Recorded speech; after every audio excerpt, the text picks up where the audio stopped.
Congress party ने कन्हैया कुमार को दिल्ली की नॉर्थ ईस्ट सीट से मैदान में उतार दिया और पहले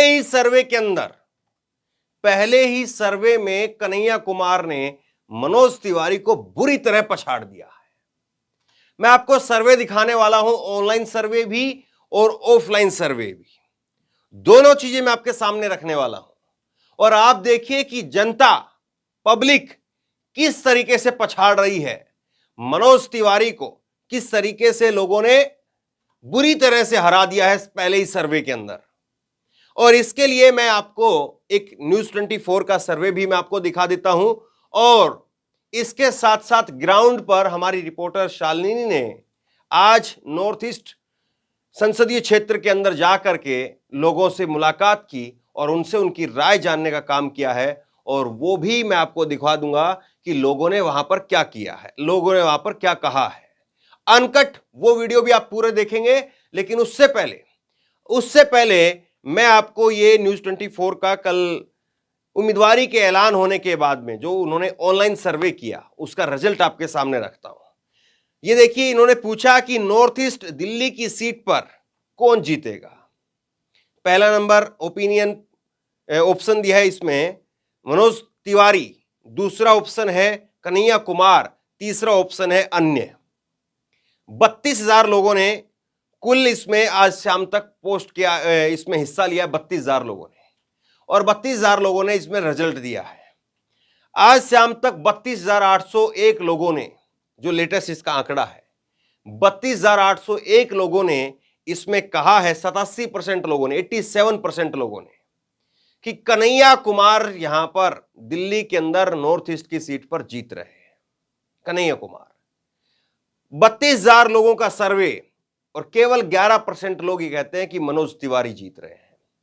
अन्य के बारे में सिर्फ 2% की राय है। तो ये आपके सामने एक ऑनलाइन सर्वे है और इस सर्वे में बुरी तरह से मनोज तिवारी पिछड़ गए हैं। और केवल ये नहीं है कि ये आखिरी का सर्वे है, इसमें मनोज तिवारी जो है वो पिछड़ गए और कन्हैया कुमार बाजी मार ले गए। मैं आपको इसी सर्वे के कुछ अलग अलग स्क्रीनशॉट दिखाता हूं, अलग अलग समय के। ये आप देखिए, ये स्क्रीनशॉट है जब 17,000 लोगों ने इस पर वोट किया था, 17,720 लोगों ने वोट किया था और उस वक्त में भी 88% लोग कह रहे थे कि कन्हैया कुमार ही जीतेगा और 11% लोग कह रहे थे कि मनोज तिवारी जीतेगा। इसके बाद में एक और स्क्रीनशॉट देखिए, जब 2,000 लोगों ने इस पर वोट किया था, जब 86% लोग मान रहे थे कि कन्हैया कुमार जीतेगा और 12% लोग मान रहे थे कि मनोज तिवारी जीतेगा। एक और देखिए आप, 24,000 लोगों ने जब इसमें वोट किया था तब भी 87% लोग मान रहे थे कि कन्हैया कुमार जीतेगा और 11% लोग मान रहे थे कि मनोज तिवारी जीतेगा। 31,000 लोगों ने वोट किया आपसे कुछ देर पहले, जब भी 87% लोग कन्हैया कुमार के साथ में थे और 11% लोग मनोज तिवारी के साथ में थे। तो ये सर्वे अपने आप में साफ तौर पर बता रहा है, ऑनलाइन सर्वे के अंदर मनोज तिवारी कैसे पिछड़ गए हैं। कुछ राय मैं आपको ऑनलाइन जो लोगों की आई है वो भी आपको दिखा देता हूं और उसके बाद में हमारी रिपोर्टर शालिनी ने नॉर्थ ईस्ट की सीट पर जो रिपोर्ट तैयार की है लोगों से बातचीत करके, वो आपको सुनाऊंगा मैं। ये आप देखिए, मनीष कुमार वर्मा लिख रहे हैं कि दोनों बिहारी हैं, दोनों सवर्ण हैं, बस एक हीरो है, एक संघर्ष से यहां तक आया है। मुझे लगता है कि कन्हैया कुमार की जीत पक्की है, ये इनकी तरफ से कहा गया है। एक और जो है वो कुमार रंजन, वो लिख रहे हैं, इस बार मनोज तिवारी के सामने कन्हैया कुमार आ गए हैं। अब इस सीट पर मुकाबला टक्कर का नहीं बल्कि एक तरफा हो गया है, क्योंकि अब इस सीट पर कन्हैया कुमार जीतने जा रहे हैं। तो ये इस वक्त में लोगों की ओपिनियन, ये इस वक्त में लोगों की राय निकल करके सामने आ रही है। और अब मैं चाहता हूं कि आप एक बार तसल्ली से, इत्मीनान से लोगों की राय भी सुन लीजिए। ग्राउंड पर, जमीन पर लोगों की राय क्या कहती है, यह भी समझना जरूरी है। जब हमारी रिपोर्टर वहां पर गई और लोगों से यही सवाल पूछा कि उम्मीदवारी का ऐलान हो गया है कन्हैया कुमार का, और अब कन्हैया कुमार के ऐलान होने के बाद में आखिरकार किसकी जीत होगी, क्या मनोज तिवारी तीसरी बार सांसद बनने जा रहे हैं या कन्हैया कुमार दिल्ली के संसद भवन की दूरी तय करेंगे, लोकसभा में जाकर के बैठेंगे और पहली जीत दिल्ली से ही कन्हैया कुमार को मिलेगी। कई फैक्टर ऐसे हैं जो कन्हैया कुमार के पक्ष में जाते हैं, जिन पर कल मैंने विस्तार से आपको बताया था। लेकिन अब लोगों की राय जानने की बारी है, लोग इस मुद्दे पर क्या कहते हैं वो समझने की बारी है, और लोगों ने इस मुद्दे पर क्या कहा है मैं बगैर देरी के अब आपको वो सुनाता हूं। आइए सुनते हैं। नमस्कार दोस्तों, ऑनलाइन न्यूज इंडिया देखना शुरू कर चुके हैं। मैं आप लोगों के साथ शालिनी। अभी लोकसभा चुनावों का मौसम चल रहा है और इन चुनावों के बीच में एक के बाद एक पार्टियां अपने प्रत्याशियों का नाम घोषित कर रही हैं। इस बीच में मैं दिल्ली की एक बड़ी ही दिलचस्प सीट पर आई हुई हूँ। ये सीट मैं आपको बता दूं, ये उत्तर पूर्वी दिल्ली की वो सीट है जहां इस बार का मुकाबला बड़ा ही दिलचस्प होने वाला है। दरअसल ये सीट अब तक बीजेपी के सांसद मनोज तिवारी जीतते आए हैं और अब इसी सीट पर 2024 के चुनावों के लिए कांग्रेस की तरफ से कन्हैया कुमार को अपना उम्मीदवार बनाया गया है। और अब ये देखा जाएगा कि इस बार जो पूर्वांचल वर्सेस पूर्वांचल की जो ये रेस होने वाली है, या कहा जाए जो ये मुकाबला होने वाला है, ये किस तरीके का होगा। तो देखिए मैं आपको दिखाऊं कि इस तरफ चारों तरफ अब लोग इकट्ठे हो चुके हैं और इन लोगों से जानेंगे कि इस बार जो उत्तर पूर्वी दिल्ली की जनता जो है वो क्या चाहती है, उन्हें क्या लगता है कि अब तक जो सांसद रहे उन्होंने काम किया नहीं किया और किन मुद्दों पर काम किया। तो आइए चलते हैं और जानते हैं हम लोगों से। सर क्या नाम है आपका? सलीम।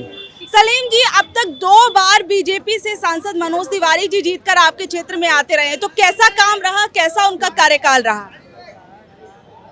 सही है, ठीक है, इतना आते भी नहीं, वो कम ही आए यहाँ पर। देखा क्या कह रहे चाचा? आज तक चेहरा ही ना देखा इस ब्लॉक में, इधर इस इलाके में। अच्छा, आए ही नहीं आपके यहाँ पे? यहाँ पे आए ही नहीं, आज तक नहीं आए। कुछ काम वाम करवाया?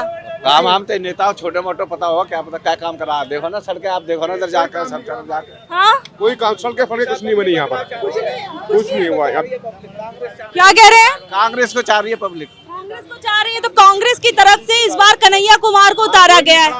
तो क्या लगता है कन्हैया कुमार में वो दम है जो मनोज तिवारी को मुकाबला दे पाएंगे? पब्लिक देगी मुकाबला, पब्लिक देगी मुकाबला है तो पब्लिक देगी। तो इस बार का क्या मन कर रहा है? बदलाव का मन है या क्या? बदलाव का मन कर रहा है इस टाइम तो। बदलाव का मन कर रहा है। ये मुझे बताइए, इस बार जो कन्हैया कुमार जो है वो क्या मनोज तिवारी को मुकाबला दे पाएंगे? तो कन्हैया कुमार जो है इस टाइम फुल पावर में है और मनोज तिवारी जो बिल्कुल जीरो है हमारे हिसाब से। क्योंकि अगर मनोज तिवारी काम करता 10 साल में, 10 साल बहुत होते हैं, 10 साल के अंदर सीलमपुर में उन्होंने कोई काम कराओ तो बताए, कोई काम नहीं बता रहा। अब ये नया आदमी आया है कन्हैया कुमार, बोलने वाला, काम करने वाला, भाई इसको वोट हम देंगे।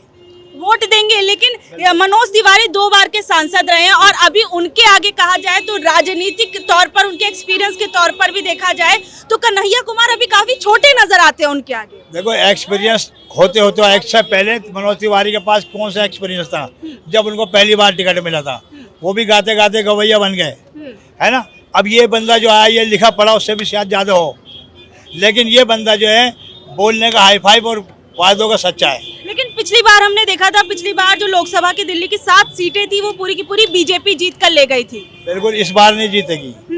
इस बार अगर 2 सीट अगर बीजेपी ले जाए, 3 सीट तो बहुत बड़ा धनी समझना इसको। मतलब 2-3 सीटें भी ले जाए तो बहुत 2-3 ले जाए बहुत बड़ा कुछ समझना। क्योंकि पहले ये लोग पहले ही लोगों को ऐसा टॉर्चर कर देते हैं कि उनको साले को आगे चलने नहीं देंगे, उनको वहीं के वहीं खींच के दबाना चाहते हैं ये लोग। और दबाने से कभी ऐसा नहीं होता। पब्लिक सिर्फ ये सोचती है कि हमारे मामले में क्या हुआ, पब्लिक अपना फायदा सोचती है। तो कुछ हुआ इन 10 सालों में आपको नहीं लग रहा? नहीं, हमें नहीं लग रहा भाई कि 10 साल में सीलमपुर में कुछ हुआ। ठीक है, क्या कह रहे हैं? चेहरा ही नहीं देखा आज तक मनोज तिवारी का, खाली टीवी में देख लिया, टीवी में पोस्टर लग रहे हैं, वैसा कहीं रोड ही लगा कर नहीं देखा आज तक 10 साल में। 10 साल में देखा ही नहीं है। चाचा आप बताइए क्या लग रहा है आपको? क्या नाम है आपका? खुद नेता? अरे आप नेताजी आ गए। नेताजी क्या कह रहे हैं? रियल में नेताजी हैं यहाँ पर हमारे। कहाँ से, कौन सी पार्टी से हैं? सीलमपुर विधानसभा से। आप पार्टी बताइए। मैं तो विधायक का लड़ता हूँ। अच्छा, विधायक के बेटे हैं। अच्छा, क्या बात है। क्या नाम है आपके पिता का? सरफराज हिंदुस्तानी नन्नू खां। अच्छा, कौन सी पार्टी से है वो? निर्दलीय है हम। अच्छा, निर्दलीय। चुनाव। अच्छा, आप चुनाव लड़ते हैं। तो इस बार भी उतर रहे चुनाव में? नहीं नहीं, बड़ा चुनाव है, हाँ। पैसे वालों का चुनाव है, गरीबों का कहाँ है। कि चुनाव में तो कोई भी खड़ा हो सकता अब है। ये सुनो, मनोज तिवारी 10 साल में आए नहीं है इधर, जनता से मिलने का समय नहीं है उनके पास। अब कन्हैया कुमार नए आए हैं, इन्हें वोट देंगे सब इनके लेकिन साथ। वो पिछली बार तो बेगूसराय से हार गए थे चुनाव गिरिराज सिंह के आगे। वो हार गए हो, यहाँ से जीतेंगे, जीत पक्की है। अपने ही क्षेत्र से नहीं जीत पाए तो फिर दिल्ली में आके कैसे दिल्ली की जनता दिल्ली की अपनाएगी? जनता जिताएगी, क्योंकि गठबंधन से चुनाव हो रहा है, एक जगह वोट पड़ेंगे, यही जीतेंगे। तो गठबंधन पे कितना विश्वास है? बहुत विश्वास है। बहुत विश्वास है। पिछली बार तो 7 की 7 सीटें ले गई थी बीजेपी, इस बार कैसे कुछ छोड़ेगी? सीट कांग्रेस की आएंगी। क्या कह रहे हैं? इधर आइए, आगे आइए, क्या कह रहे हैं? मैं कह रहा बीजेपी कहीं से कहीं तक नहीं आएगी। हाँ, कहीं भी नहीं आनेगी। क्यों ऐसा क्यों कह रहे हैं? ऐसे इस मारे कह रहे हैं, उन्होंने कुछ भी काम नहीं करके दिया, उसी दंगे प्रसाद के अलावा हर चीज में लड़ाई झगड़ा, सिर्फ हिंदू मुसलमान, मंदिर मस्जिद, मतलब इनके भगवानी मंदिर में भी जाने लगे तो वो नमाज पढ़ लगे, अच्छी बात है। तो मस्जिद में क्यों घुस रहे हैं, क्यों तोड़ रहे हैं? एक मिनट, आपने दंगे की बात कही है तो मैं आपको बता दूं कि जो ये पूरा एरिया है उत्तर पूर्वी दिल्ली, तो ये अपने कुछ इस वजह से भी जाना जाता है क्योंकि यहाँ पर 2020 के दिल्ली दंगे हुए थे और वो काफ़ी ज़्यादा भयानक दंगे थे जिसमें कई लोगों की जान माल को हानि हुई थी। और उसके बाद आप इस क्षेत्र को देख सकते हैं और इस क्षेत्र के अंदर 2 बार के सांसद मनोज तिवारी रह चुके हैं और 10 विधानसभाएं लगभग इस पूरे के पूरे क्षेत्र के अंदर आती हैं। तो क्या पंजा कह रहे हैं? जी हाँ, फुल बहुमत से लाके दिखाएंगे दिल्ली के अंदर लाके दिखाएंगे फुल बहुमत के अंदर पंजे को। हाँ जी, फुल बहुमत से आएगा। लेकिन 7 की 7 सीटें तो पिछली बार बीजेपी जीती थी, कुछ छोड़ेगी इस बार? अब की बार बीजेपी कहीं से कहीं तो नहीं दिखाई देगी। कुछ तो काम किया होगा बीजेपी वालों कुछ ने। भी नहीं काम करा, मैं नजरों में दंगे प्रसाद। यहाँ की सीट आपको लग रहा है कांग्रेस की जाएगी, लेकिन अगर हम देश के स्तर पर देखें तो क्या लग रहा है आपको? वो तो कहीं कोई बात नहीं, तो कहीं से भी कोई भी जीते, हम उससे कोई मतलब नहीं। हमें दिल्ली में नहीं आने देंगे, कहीं से कहीं तक नहीं आने देंगे इसे दिल्ली में हम। अच्छा, कहीं से दिल्ली यहाँ पे नहीं आने देंगे, ठीक है। आप कुछ कह रहे हैं यहाँ पे एक आप ऑटो चलाते हैं, ठीक है, तो ये बताइए जैसे कि आपको क्या लग रहा है, इस बार का माहौल क्या लग रहा है इस सीट को देखते हुए और देश के स्तर पर? इस बार तो कांग्रेस ही आना चाहिए। कांग्रेस आना चाहिए, क्यों? जितने साल हो गए बीजेपी को, कोई काम करके कोई राजी नहीं है।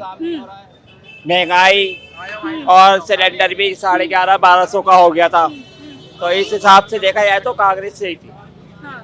इतने सालों से कांग्रेस ने सरकार चलाई, आज तक हमने ना दंगा देखा ना कुछ देखा। भाईचारा बहुत था यहाँ पे हिंदू मुस्लिम में। मैं जब से बीजेपी आई है तो तानाशाही वाली सरकार आ गई, हिंदू मुस्लिम। इससे क्या है कि रोजी रोटी में फर्क पड़ रहा है, हर आदमी परेशान है। परेशानी क्या है कि आदमी अपना रोजगार देखे या हिंदू मुस्लिम में देखें। तो तो आपको इस लगता है चक्कर कि में इस बार जो धर्म का मुद्दा रहता है, जो धर्म के नाम पर कई राजनीतिक पार्टी अपनी रोटियां सेकने की कोशिश करती हैं, तो धर्म का मुद्दा इस बार चुनावों में हावी रहेगा या नहीं रहेगा? देखो, हमारा जो है ना हिंदू मुस्लिम बहुत अच्छा भाईचारा है यहाँ पे जो सीलमपुर में है, और भी जगह सही है। हमारे ये जो नेता है, ये जो बीजेपी कोई से भी है, ये बस हिंदू मुस्लिम ही करते हैं। इतने साल कांग्रेस चली है सरकार, आज तक कोई हिंदू मुस्लिम नहीं हुआ। मेरी उम्र 45 साल हो गई, 44-45 साल, आज तक हमने तो नहीं देखा। पर एक बीजेपी की सरकार ने नोटबंदी आ गई, सीलिंग आ गई, दंगा हो गया, ऐसे कई मुद्दे हो गए। ठीक है, तो यहाँ पर एक भैया एजुकेशन की बात कर रहे थे, वो हाँ आप आगे आइए। मुझे क्या नाम है आपका? मेरा नाम अजहर इमाम है। अच्छा, तो अभी आप कुछ एजुकेशन की बात कर रहे थे, तो इस बार के क्या चुनावी मुद्दे होंगे? वो बेरोजगारी मुद्दा रहेगा, एजुकेशन का जो स्तर गिर रहा है वो रहेगा, महंगाई मुद्दा रहेगा, और लोगों की जो परेशानी है, मूलभूत समस्याएं हैं वो रहेंगी। बेरोजगारी सबसे बड़ा मुद्दा इसलिए है कि जो वादे करे थे 2 करोड़ रोजगार देने के, आप रिकॉर्ड देख लीजिए वो कहीं से कहीं तक नहीं है। और महंगाई इसलिए रहेगी, जो चीज़ 350-400 में थी वो आज 1000-1100, जो चीज़ 50-60 रुपये में थी वो चीज़ 100 से ऊपर चली गई है। यानी पेट्रोल डीजल की बात कर लो, तेल की बात कर लो, दाल की बात कर लो, हर चीज़ में स्तर मतलब महंगाई बढ़ी है, घटी नहीं है। जबकि इनके जितने भी नेता थे वो कहते थे कि जी पेट्रोल 30-35 या 40 रुपये का हो जाएगा, सिलेंडर 300-350 का हो जाएगा, और क्या नाम है, दालों के रेट कम हो जाएंगे। मगर कहीं भी देखें आप, ज़मीनी स्तर पर भी कहीं भी ये पार्टी या इनका जो एनडीए गठबंधन है कहीं भी जमीन पर नहीं है। ठीक है, अगर हम इस क्षेत्र की बात करूं तो मनोज तिवारी को कैसे देख रहे हैं, उनके बीते मनोज सालों को तिवारी कैसे देख रहे हैं? इलाके में ही नहीं देखे तो उन्हें कैसे देखेंगे? इलाके में देखे जब तो उन्हें जब तो दिखाई देंगे। उद्घाटन करते तो नजर आते हैं? कहीं भी नहीं, सिर्फ इलेक्शन टाइम पे, वो भी यहाँ पे कहीं नहीं देखेंगे, सिर्फ यमुना विहार या क्या नाम है, हाँ मोजपुर गोंडा या उधर जीटीबी नगर के साइड दिखाई देंगे। इधर तो कभी आज तक वो दिखाई नहीं दी। लगभग देखिए 50% से ज्यादा पिछली बार बीजेपी को इस सीट से वोट मिले थे, कहा जाए मनोज तिवारी को वोट मिले थे। 10 साल हो और तो इस बार क्या सोच रहे हैं आप? 10 साल हो गए, 10 साल हो गए, इलाके में नहीं देखे हैं, इसलिए उनका जाना इस बार निश्चिंत है। कोई कन्हैया कुमार जेएनयू के एक छात्र हैं, पढ़े लिखे काबिल हैं और हर मुद्दों को जमीन पर आकर उतारते हैं और लोगों के बीच जाते हैं और मिलते जुलते हैं। और उन्हें आपने देखा होगा मीडिया में भी खड़े होके किस तरह से सामने वाले को जवाब देना है, वो पूरी तरीके से तो हर मतलब तरह उनकी से। भाषण शैली से कहीं ना कहीं आप प्रभावित नजर आ रहे हैं? शैली नहीं, जो मुद्दे हैं, हम मुद्दों जो की मेन बात मुद्दे करते हैं। मेन मुद्दे, एजुकेशन हो, बेरोजगारी हो, महंगाई हो, मेन वो है, वो चीज़ पूरी तरह से वो उठाते हैं और लोगों से मिलते हैं और लोगों से समस्याएं पूछते हैं। जिस तरह से आप बेगूसराय की बात कर रहे हैं, बेगूसराय में भी रहे वो, मगर वहाँ जो दुबरीकरण हुआ, गिरिराज सिंह ने जो करा, उसकी वजह से वो हारे, बाकी लास्ट मोमेंट पर हारे, वरना उनका भी वहाँ पे शुरुआत जिस तरह से वो इलेक्शन लड़े थे उनका जीतना था। मगर यहाँ पे दिल्ली में ऐसा नहीं होगा, दिल्ली के लोग बिल्कुल समझदार हैं और ख़ास तौर से नॉर्थ ईस्ट में बिल्कुल कन्हैया कुमार निश्चिंत वो जीते हुए हैं। ठीक है, मैं और भी पूछ लेती हूँ। अंकल एक मिनट, आप कहाँ चल दिए? एक मिनट रुकिए तो रुकिए। क्या कह रहे हैं? बीजेपी को वोट नहीं देना इन्हें, किसे देंगे उसके तो बताइए। ये किसी को भी देंगे जो काम अच्छा करेगा उसे देंगे। कहने का मतलब ये काम पे वोट होता है। भैया एक मिनट रुकिएगा, जरा रुकिए तो सही। रुकिए रुकिए रुकिए रुकिए रुकिए। क्या नाम है आपका? नितिन। नितिन नाम है आपका। यहीं इसी इलाके में रहते हैं कहीं और? यहीं रहते हैं। अच्छा, तो मैं ये पूछना चाह रही हूँ कि अभी जैसे चुनाव आने वाले हैं और इस सीट पर कन्हैया कुमार, क्या कह रहे हैं?